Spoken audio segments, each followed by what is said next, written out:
no mobile phone. So before GSM? Yes. I didn't know, and it came to my house. Meanwhile, my house then was, the gates opened.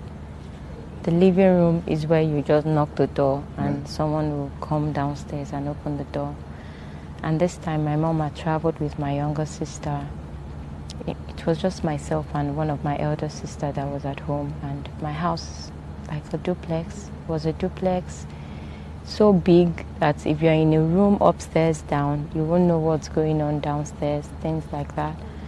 So I came down normally the way I come down, it was like 6:30 to 7. It was pretty early. Right. I was still in my nightwear. I was wearing a gown, my nightwear.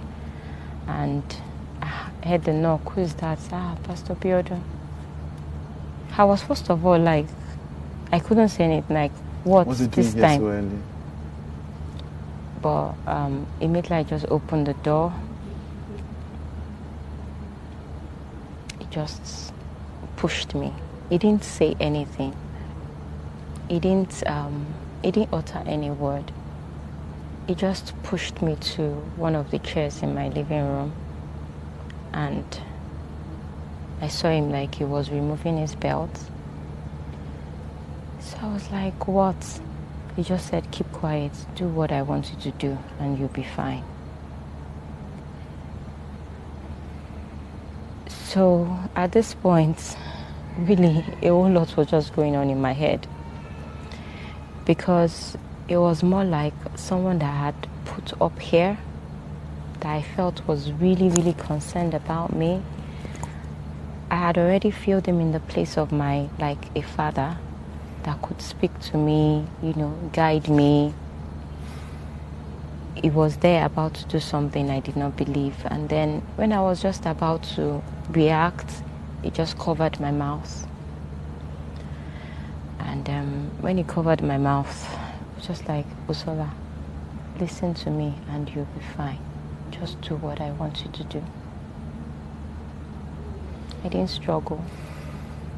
I just left him, and he brought out his pennies, and I was wearing a nightgown. I was wearing pants, pulled down my pants, and that was how he found difficulty to enter, but he just kept, I was like grunting, I would cry, I was just doing a whole lot of mixed feelings and all that, and he eventually penetrated, even blood dropped on the floor.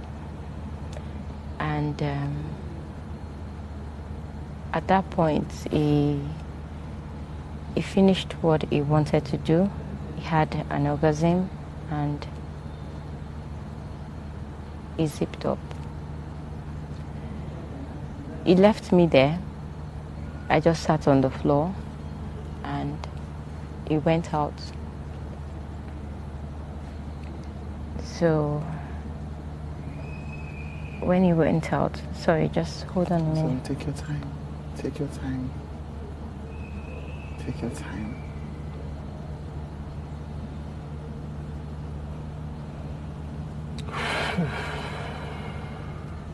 Because the thing, this particular time, as it looks like something that just happened, like an event, but a whole lot are damaged within me. As in, I don't even know how to define it. A whole lot.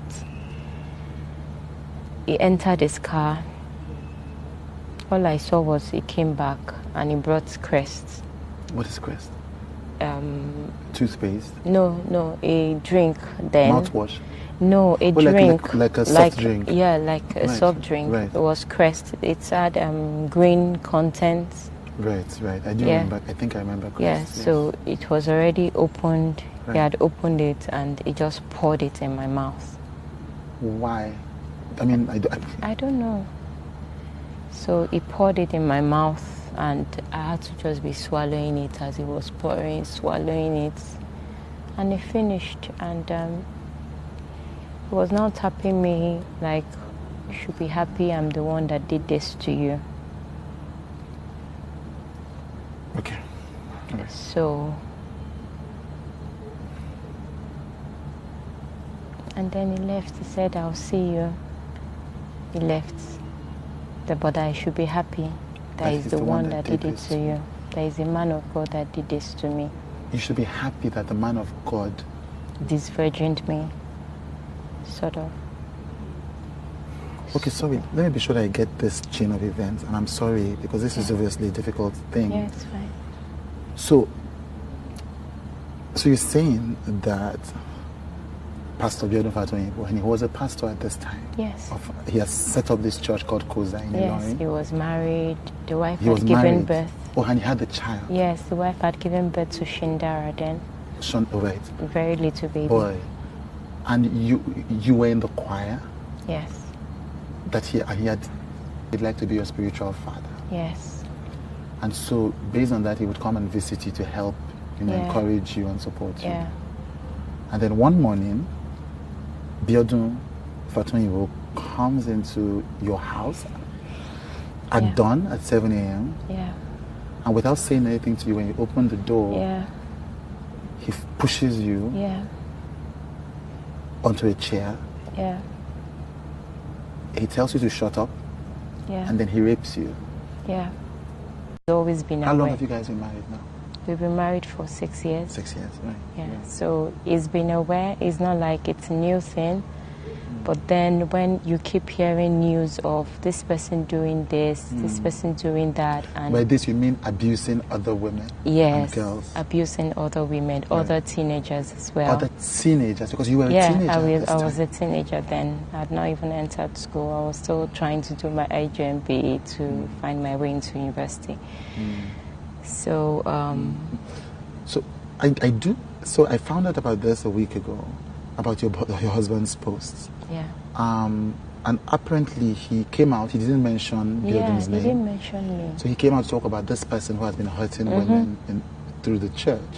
And apparently he had talked about it last year without mentioning names. Yeah. So this obviously had been something that had been deeply painful to him. So based on what you were saying, because he spoke out, and the people that he was talking about, which is Biodun and his people, knew that Timmy was talking about him. Yes. So you're saying they began to spread stories about you that you heard about. Yes. I think in a way they had already even spread some stories. What because the first time when it happened, first time when Timmy spoke. Yes, when Timmy spoke up, someone was saying it, like another pastor was saying it, that, oh, he said you guys had an affair. So you had heard the pastor say to your husband that Biodun said he had an affair with you. With me. Now, sorry, but you were under 18 at this time. I was under 18. If he had an affair with you, he was having an affair with a minor anyway. Yes. And this is obviously, because I've heard this part of the story, this is obviously a well-known pastor, even though we will not mention the pastor's exactly. name. It's just a thing of, that actually made me, even before these stories, I started hearing stories, I already lost all the credit of men of God trying to do like they are listening to you, like they care about you. Since then, I've never worked in a church. I just go to church anytime I want, come out. I'm not part of any group.